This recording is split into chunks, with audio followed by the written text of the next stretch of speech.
welcome back to the Tejas. While recuperating a bit from the first round of concrete removal, and with rain in the forecast, we decided to get some needed repairs going on the back door. To get light into our windowless dining room, we replaced the solid door that was here with this half-light door about a year after we bought the house. We also decided to go with an unconventional choice and got an outswing door to give us just that little bit of extra room inside. While we're happy with the choice, an uncovered outswing door requires thoughtful installation and extra weatherproofing. So when our contractor installed the door, he didn't leave us quite enough space between the barrel of the hinge and the trim. And as you can see, the hinge was damaging the wood, and the wood was taking the paint off of the hinge, and so they were starting to rust, and the sun was baking them. These were not holding up very well. The door itself was also not square.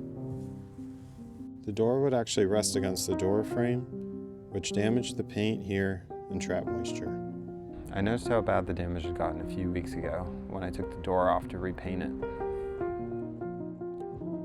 I hung up this tarp to help protect it from the rain and the jackhammering until I could get new hinges in. We ordered these stainless steel hinges.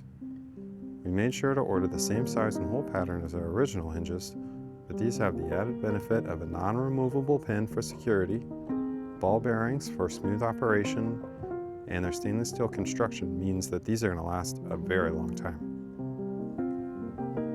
Unfortunately, these hinges are slightly larger than the old ones, so the hinge recesses needed to be cut to fit.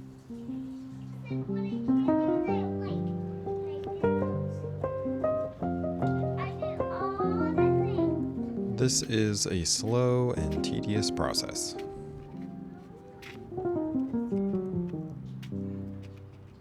I tried installing the hinges with the door in place, but the larger barrels meant that even after I got the leaves to fit, the hinges wouldn't line up, so the door had to come off. Thankfully, it was a perfect day to work outside. After each hinge recess was cut to fit, I made sure to paint any bare wood.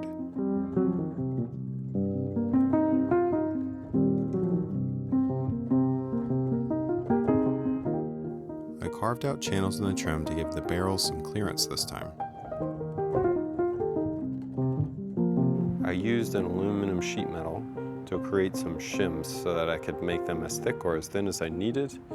We were also getting a little bit of moisture in the screw holes from the hinges. So I was also able to caulk in those holes and just seal all of the screws up really nice and tight. After layers and layers of primer, paint, shims, caulking, and a beautiful sunset, we rehung the door.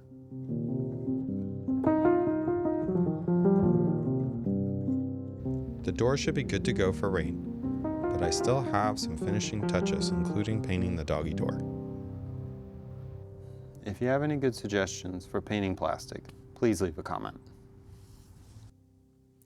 We're putting a pause on this project for now, so I'm leaving the tarp up because I want to keep water out of what looks like some damage to the foundation that we need to investigate. The garden also needed a little attention this week. We never seemed to catch the zucchini at a reasonable size, so this massive zucchini became soup.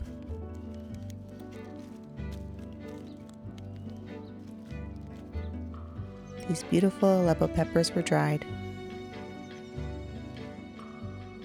The flaming flares were either dehydrated for chili powder or pickled for pizza.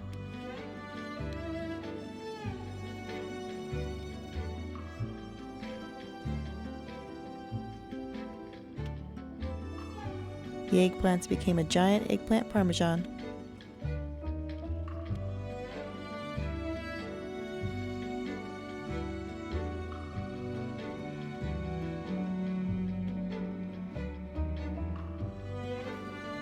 The lemon balm was brewed into a calming tea.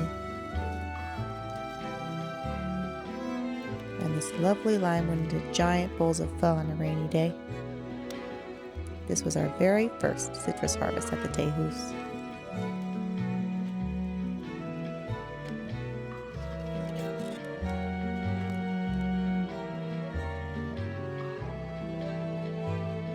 When I harvested the zucchini, I realized that the powdery mildew had started to really take hold, and it wasn't really producing anymore.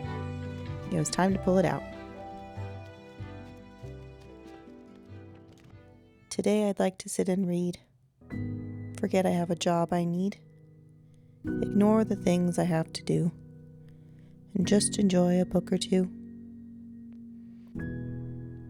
Maybe my favorite thing about the rain is how much more cozy coming home feels.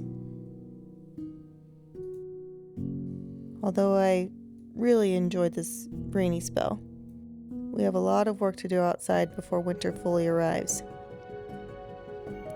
That means another jackhammer rental.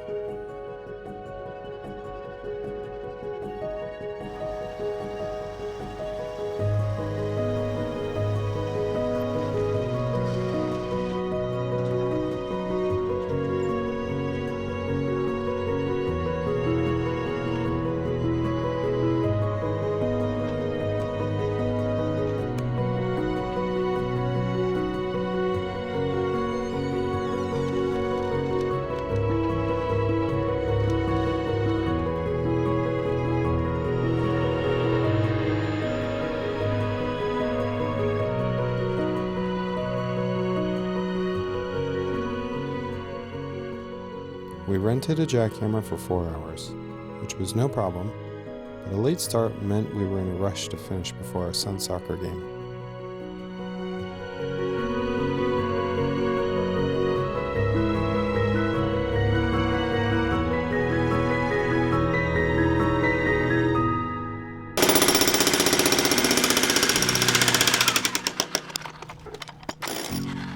I was very happy to be able to use a lighter weight machine this time.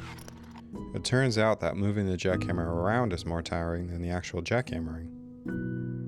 I started breaking up the concrete away from the foundation first and worked towards it. I used the leverage of the jackhammer to separate the broken pieces of concrete to make them easier to move.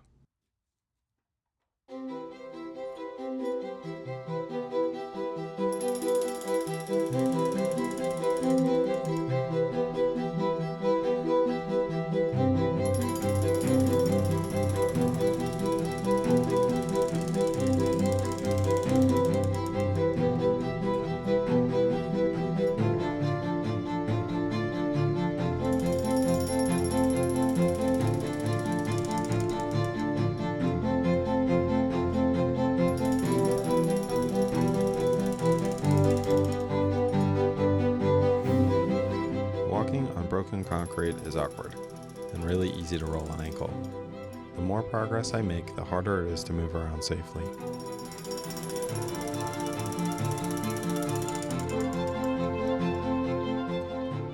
I was a little nervous working around the gas main. There was not a lot of room for error. I made sure there was plenty of space for the broken pieces to move freely and work slowly.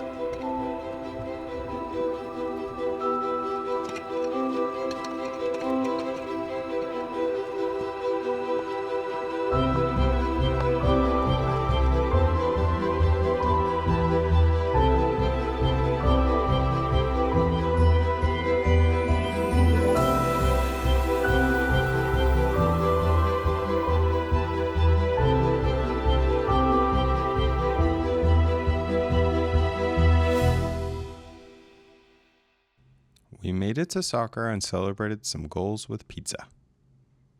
See you next time for concrete removal and the beginning of grading.